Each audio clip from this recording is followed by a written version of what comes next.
Guys, it's been a minute since I posted, and before we get back to our videos, yesterday I had an interview with one of my best friends. We discussed about life, we discussed about growth, we discussed how my business is going on, and you remember from the first video that we made with this guy, Naito Martin Sambia, the dream that I had at that time was vague.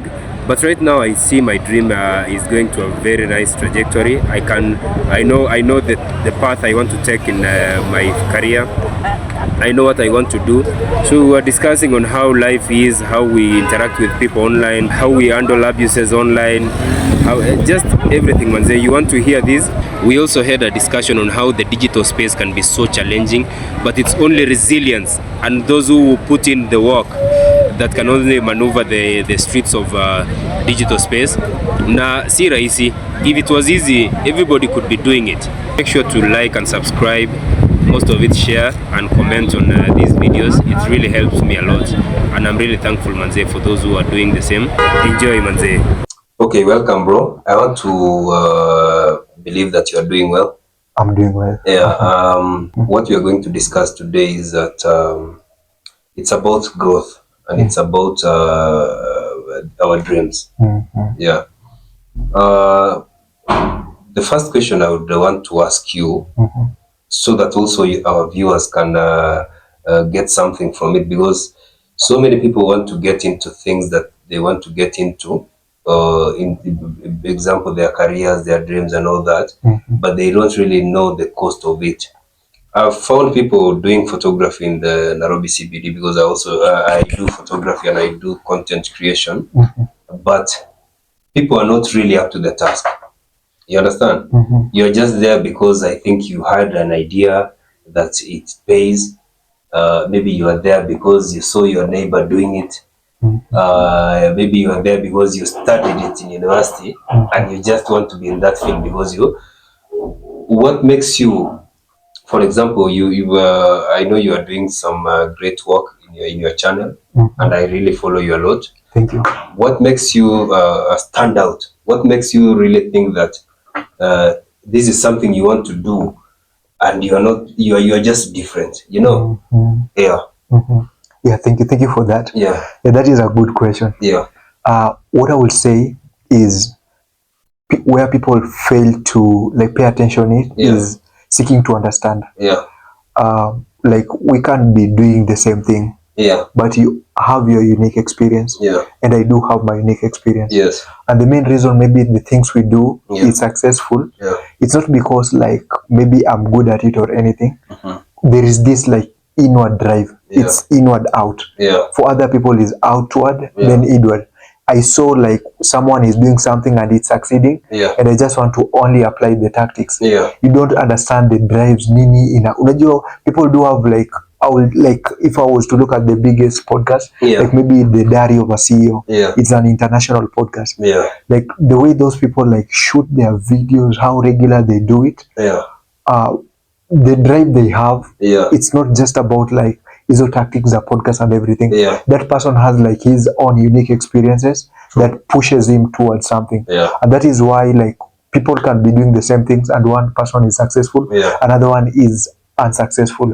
So I would say to you're seeking first to understand even why are you doing it in the first place, and also having an aspect of fulfillment in that experience. Absence of that will just make you exist in it. So when things are not going your way, it's so easy for you to go back. But when there is fulfillment, fulfillment is unmeasurable profit. You can't compare it with money. Fulfillment is something that will make you show up when it is raining, when it is not, when people are supporting you, when people are not supporting you. You have to chase it. You have to show up for it, because you can see what other people can't see. You just become the vision bearer of your dreams. And that is why in the other podcast, you talked about the fact that your boss could show up already ni kama make it, but ana show up hadi kushinda other employers who haven't make it, because he's the vision bearer, already can see what other people can't see. So I guess like when you understand what you're pursuing, you are able to see what other people can't see. And this makes you become an animal that like we can't even understand, like why do you shoot like 35 videos in a day? Or how are you able to raise like over 20 G's on photographies in a day, you know? So yeah, I would say it's something like that. And on your end, like I'm just curious to understand, what is growth to you? Growth is I would say it's realizing myself every other day. Because I'm not the same person I was 1 minute ago. That's true. There's something I've learned from just what we've discussed, you know. And they say a fool, only a fool doesn't change their mind, you know. So growth will come because it's always in the mind. True. You understand? If I decide to do something today, just because I want to do it for my own good or for my own career, I would say it's growth if I internalize it and I really put into action whatever I want to do, you know, and to the positive part. Yeah, I second what you say. Yeah. So I have another question for you. How do you handle negative comments in the digital space?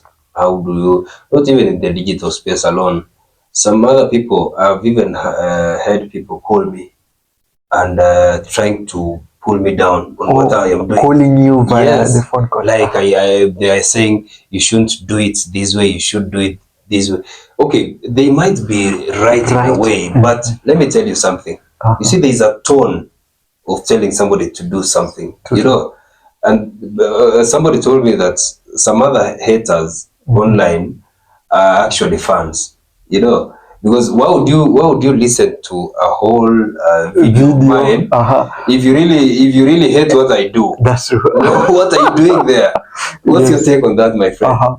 First, we'll start with the advice part. I would say to like especially when someone is giving you advice, we can be receptive to it. But after the advice, it's up to us to ask ourselves, do I want to be who you are? You know, because also on my NP I do like the events part. Sometimes I do get advice from people, and the people who are telling me to do it in another way, they are doing nothing in their lives. And you know, like for that reason, like sometimes like it's okay to listen, but the last question is, do you want to be like them? So if I don't look up to you, I don't think like you are in a position of asking me to be something that you feel like you should have been. I feel like you can just implement it, and then maybe from that I can get from that. And also like for feedback, like I feel like at the moment ushajiweka hapo. Be ready for that, because online, my friend, everyone insecure people, and to be honest, I'll agree, it's very, very draining sometimes. Sometimes you'll check those 20 comments, very positive comments, and then you interact with this one, and it will, because there is always some truth to it. If you pay attention, sometimes you get some truth to it. But you just have to understand, like, personally, I love affirming people. I love motivating people because I know what it does to me. So when I get like a negative feedback from someone, I also see it as a reflection of themselves. These are people who loves bringing people down. So, and when they do that to you, and you feel like that they have achieved it, you know, and you shouldn't give that room. So sometimes what I'll advise people, sometimes just delete it. You have the power of doing that.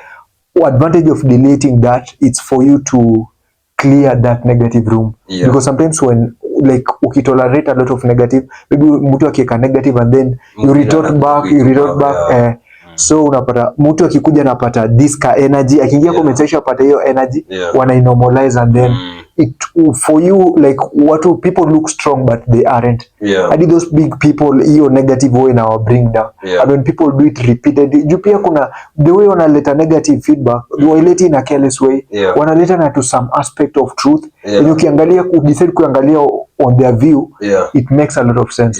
So what I can say is like, just like itakuja, but understand like it is coming from an insecure point of view.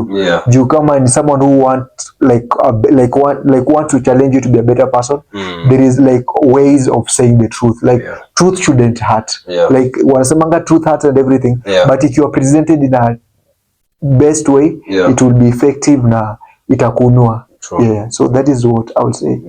For you, how by the way do you normally handle it? For me, I always laugh a lot. I laugh a lot, but there are some that are very negative. For me, they troll you everywhere. Even all these famous people, they are trolled, you know, and they don't care. Some of them even don't read even those comments, you know.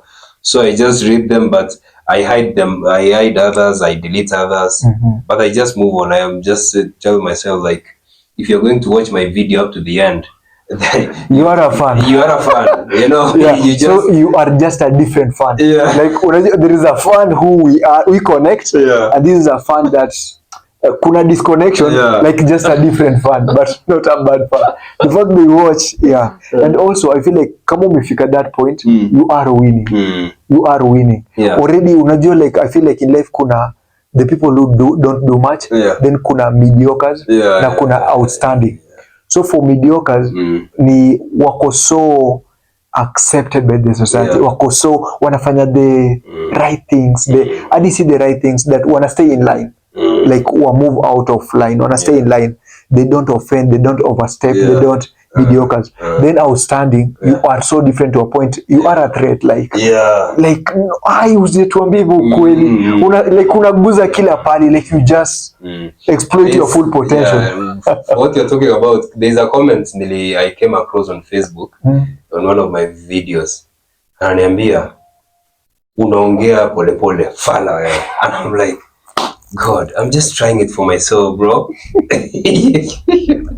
Just put the like and go away. So there's just another thing I want to know. So now that you are doing all these things, you're painting, you're doing the podcast, do you feel overwhelmed sometimes? Do you feel like at some point you'll have to find a crew? You'll have to how are you planning your schedule so that you're not so much exhausted or you're overwhelmed with this routine? Because at times it can overwhelm you. You know. That's right. How do you do it?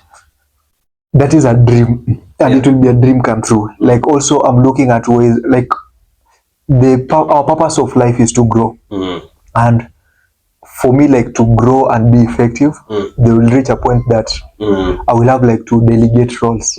So for me to be able to show up effectively, I feel like for you even to have a podcast and be a good storyteller, you have to have this time whereby you get to consume information effectively and everything. So for you to be able to get more of that, that's things that you have to let go. Now maybe recording, you need someone to do the recording. Maybe kuna other things that I do actively, I will have to figure a way of making them passive. To delegate people who I can trust and everything. So I came to notice also also for you to we can work hard. We can work hard and get things right. Also the people who you employ may also play a part in your growth. If you get trustworthy people who also challenges you to be a better person and they optimize, the idea is when you get these people, they have to optimize. So last time I was doing my videos and I was editing it. Now this person their core duty is to edit. So they have to edit it better than I used to a point now it makes reasons why I need an editor in the first place. So if you get someone that is gonna optimize your potential and it will challenge you to be a better person.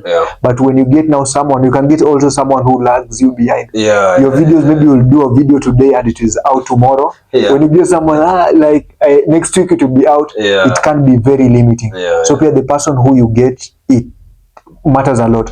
So the goal is to get there, but also I will take it prudently and adi kama naleta mtu moja until ifike hapo. So Tena, the first question that you ask, do I sometimes feel overwhelmed? I will say there is a form of balance in it. Because I'll just give you an example. At the moment as we are talking, I'm tutoring some kids how to draw. Yeah.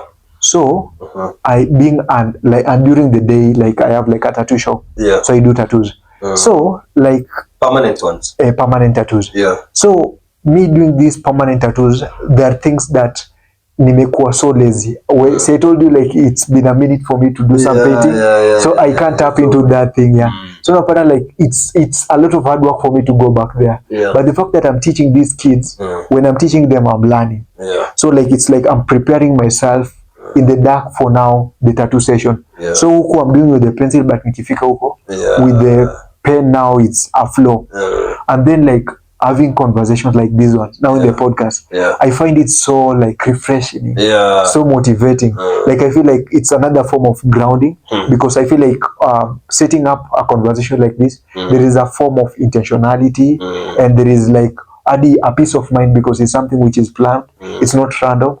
So like napata there is like yani a balance too that is playing its role. Its role, yeah. So for that reason, I barely find it like overwhelming.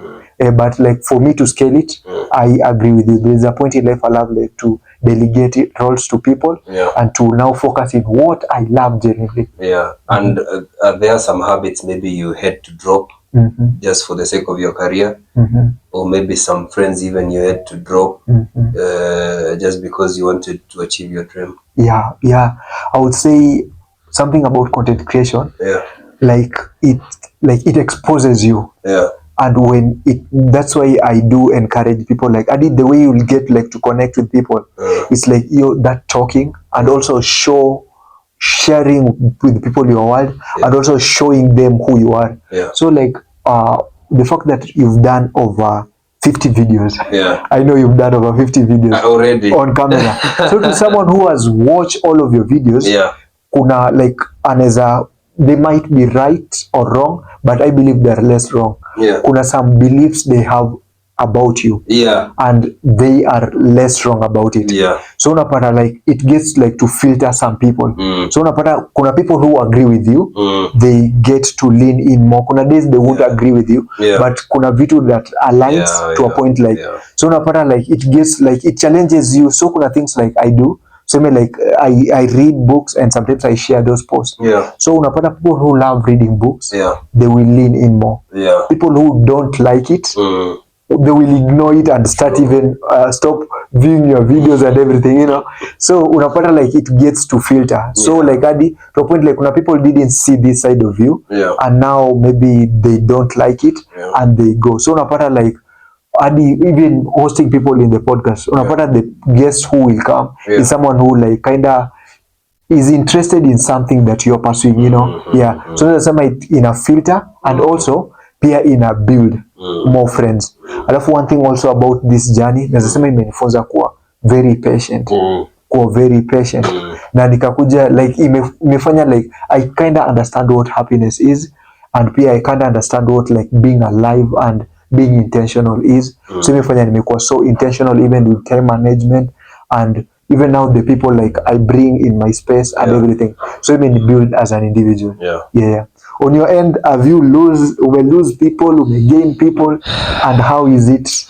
For me, I've had to lose some friends because they are just people who have ideas that don't align with yours. You know, there are some habits I have had to drop. Some of them are bad. I can't even mention them. But just for the betterment of you see, you're the center of this thing. You know, if you're going to like kuachilia, itaanguka. So you're the CEO of this, like for the photography and for the video making and the storytelling. I'm the CEO of this thing. True. If I'm going to legeza kamba hivi, even the people mtu wa kwanza hata nitakuwa nimeandika atakuwa na faith in me. Definitely no. So I've had to do that.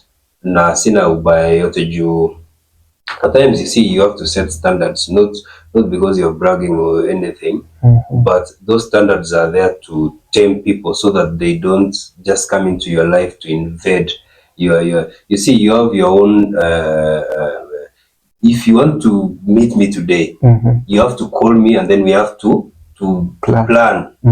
how will we meet? Because my schedule is so tight. You have like to make sure it is necessary. Yes, it is necessary. I remember before I started this, I was so free. You would even call me, oh, wapi natokezea. So you see, unaweza fanya hata vitu zenye decisions zenye huko unataka. You'd go partying, you'd go maybe with girls, you'll go. But because you have a purpose right now, there are things you can't do. True. Yeah. So there are habits nimeacha, there are friends nimeacha because I really know what I want to do, and my dream is on the line. Yeah. So I have to like mean what I do. Yeah. That is amazing. And just to add on what you've said, like now this aspect of like us renewing ourselves, like it has like 4 dimensions. So kuna spiritual, kuna physical, kuna mental, na kuna emotional ama social. So if I look at your career, like unaona sometimes like we have like to create a balance. We have like to do like for you to be in a better space, like do it like just balance them, you know. But sometimes unapata like as we grow, like unapata not all of us are able like to balance all of it. But when you pursue one, unapata like it just give you an ability of you getting better at these others. So if I look at your career from the day we met till today, nikiangalia what you're doing in photography, umekuwa ukiimprove your mental, like your this like I feel like kujua kuedit, kutake photos, and also that hiyo ni about mental renewal. So the more you do on that, unapata like hadi your spirituality inaanza ku reject some habits that inaweza kuwa so draining. Unapata like sasa your physical health, the fact that ulikuwa unaona venye una perform, so you rest like hadi your rest see the same as na when someone is idle the whole day, when atalala see the same as someone who was on fit during the, you know. So unapata your physical health like yani tu zina compound na at the end of the day una turn out to be like a better person unknowingly. Najua like conversation that we'll be having 1 year from now, I'm just looking forward to it. It will be different and it will be so encouraging and rejuvenating. And also to add on something in photography, you see, I told you so many people are doing photography already. Or everywhere in Kenya. So for me, if you really see I have 2 TikTok accounts, one for the digital storytelling, and the other one for photography. So if you see my bio very nicely, utaona nimeandika photography and more. For me, photography is not just about making money and everything of that sort. It's a lucrative venture, siwezi kataa, but kindness also comes in. There are people who come there and I ask them to take a photo and they don't have money. I take them for free. I tell them ile siku yenye unakuja utapiga siku nyingine. Kindness. There is no photographer that does that in Nairobi CBD. You understand? There are people wenye nimekatia bei ya photography mpaka tinye watu hawapigwangi nayo just because they don't have, but they really want to take that photo. You know, and it creates a very I've had to connect with so many people. There is a kid also alikuwa around 5 years old. Nataka kupiga. I've made a story about that. It's just on TikTok, utaiona.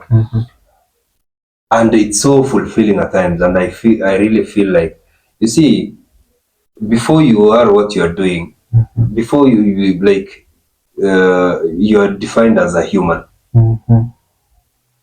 As a photographer, as a content creator, as an engineer, as a pilot, you are human. That's the first thing you have to know. That's true. You know, kindness should come first. Because you're not going to say that you are just looking for money. Where is the human aspect in your life? So that's what I want also people to know, because kindness is all over. I remember, you see, sometimes you don't reciprocate what you are. I told you I was working for an Indian farm, and these Indian people are so arrogant. You know, they don't care if you've done whatever they want to be done correctly, or you've done it like umeharibu kazi yao. What they want to do is kupigia kelele, kukudemean, just like kukutusi, you know. But I now came to learn that you don't have to do the same to people. Even if you employ people in the future, you don't have to do that to them just to feel like that you are the bossy there. No, you can approach. There are so many companies outside here that make crazy money, and their bosses are so nice to them. You know, I've not had those humiliations in Safaricom.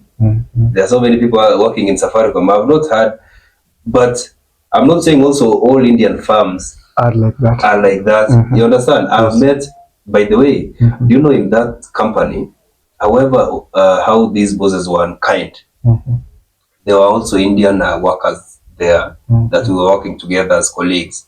And they are still my friends up to today. We still talk, we still laugh, you know, because they were people with good hearts. And I didn't get to stereotype all Indians and all people from Asia. These are the people who are bad and these are, you shouldn't work for them. No, people are different.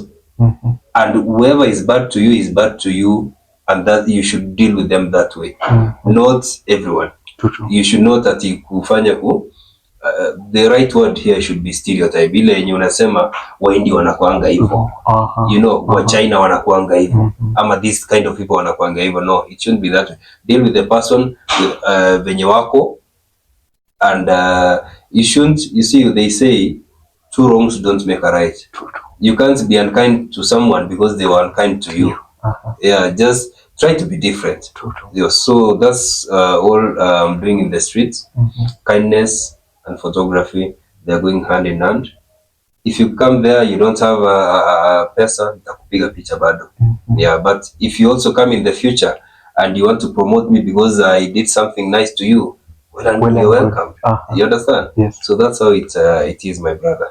Yeah. Yeah, that is amazing. That is amazing. Yeah. Where do you see your podcast in your YouTube channel in future? My YouTube channel in future, where I'm seeing my YouTube channel in future. Okay, of course I want to monetize it, but right now I'm telling you that I'm trying to build this brand first. You know, having had many things to do in the recent past, I've realized I have, so like I think the first video I'll be even editing is today. You know, because okay. Yeah, because nimekuwa busy sana, and for this YouTube channel, it will go far because I'll be talking about things that resonate with people. You know, things that happen to people, things to do with taking caution in the streets of Nairobi, just elsewhere in Kenya. And it will impact lives.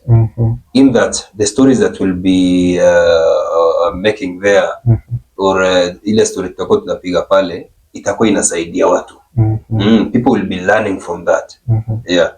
And I believe, you see, good things even, wanasemanga, chema, chajitembeza.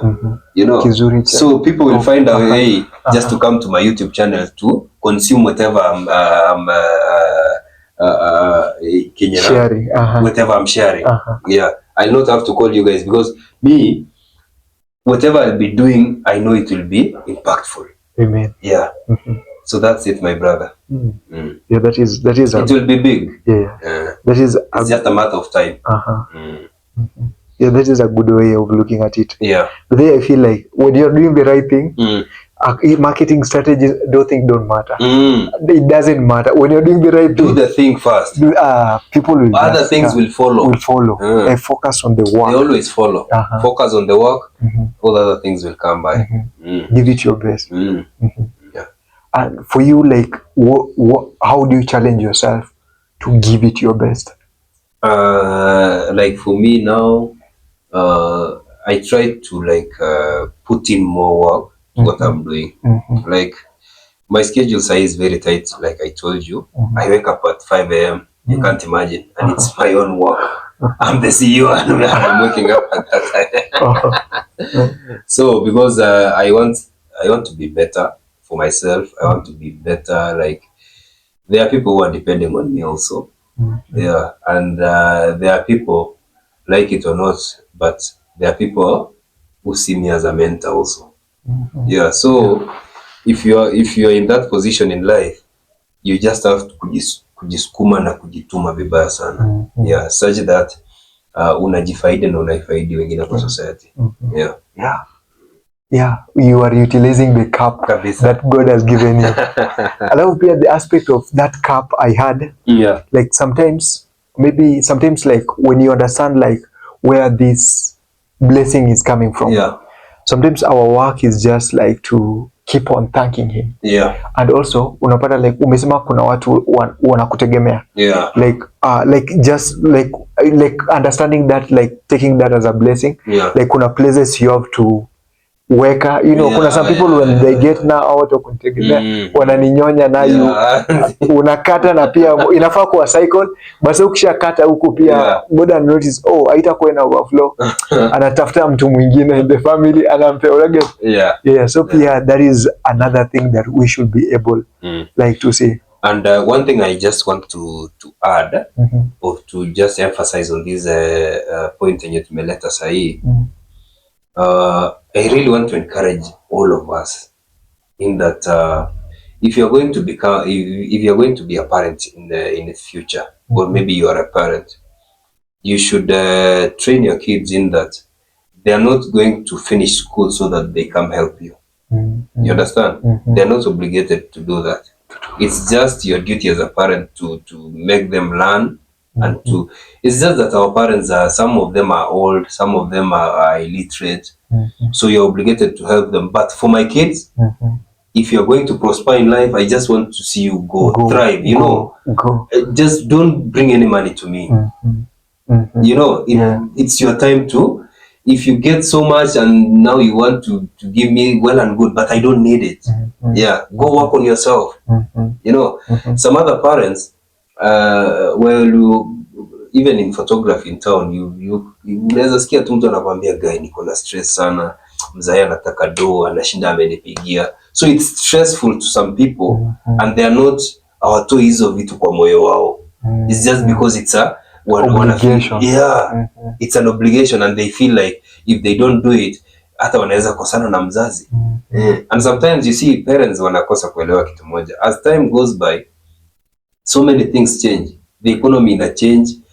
Even if I'm going to earn maybe 50,000 and the kind of lifestyle that is in Nairobi is a different one. You don't want to tell me that unatarajia nikupeange pesa fulani. You know, you lived your time as a parent. You have your own things. They always say something. If you, God forbid, if you died today, do you know people will go on with their lives? Even your kids. Even if you had a 1-year-old kid, kuna venye tu atasaidika kwa maisha. Always make sure you start with yourself, personal growth, before you can think about even your kid, even your parent, even your grandparent. You know, you come first. It's not selfishness, but it's I'd say it's self. I don't know what to call it, but it's a self-care. I feel like it's fueling. You are the product, like you are the producer. So you have to fuel this machine for you to be able to without you they wouldn't be getting that finance that they are getting. And when you stop fueling yourself, utagonga na fatigue. But that is amazing point. And also your aspect nimekuja nika notice now, like now the irony in it, unapata when you as a parent nichukue mtoto sasa kama the tool that is going to finance my life, unapata like sasa anaanza kuimplement things that didn't work in my life. So maybe I wanted to be a teacher. So juu you go through, I want you to be a teacher. So unapata tu unamforce to, like uko na lot of expectation to a point una direct their life. They don't get to exploit what they want to be. But when you decide to look at that way, when you umesema, you just like get like to support them. Now pia life is very consequential, but just support them and see them through. I feel like Adi akileta analeta from a very very good space. Na pia Adi anajichallenge kubia like in a turn out dope. But what I'm positive about is that the future parents, the future Gen Zs that are Gen Zs right now, the Alpha, the Gen Alphas, they will make different families in the future, because you see, as we go forward as the world, things change, and people get to understand so many things. So that's it, my friend. Thanks for your time. Thank you for your time too. They should not wait to record Sunday usiku. Guy, We are recording I'm telling Sunday you, usiku. content inaweza ku. Yeah. It's 10. It's 10. Yeah, it's 10. Yeah. But anyway, we have to do it. We love it this much. Yeah. Content ndio inatufikisha hapa.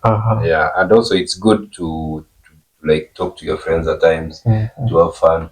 Some other time we'll even have a third friend here. True. Bigger story. We like looking forward for that. Yeah. So that's it. And God bless, bro. Whatever you're doing is a nice thing. The like anything too you've shared with me. I hope it prospers, and I look forward to see you at the top. Yeah, I'm looking forward to be with you at the top. Yeah, thank you, my brother, for your time. So much. You're welcome. Safi. Haya.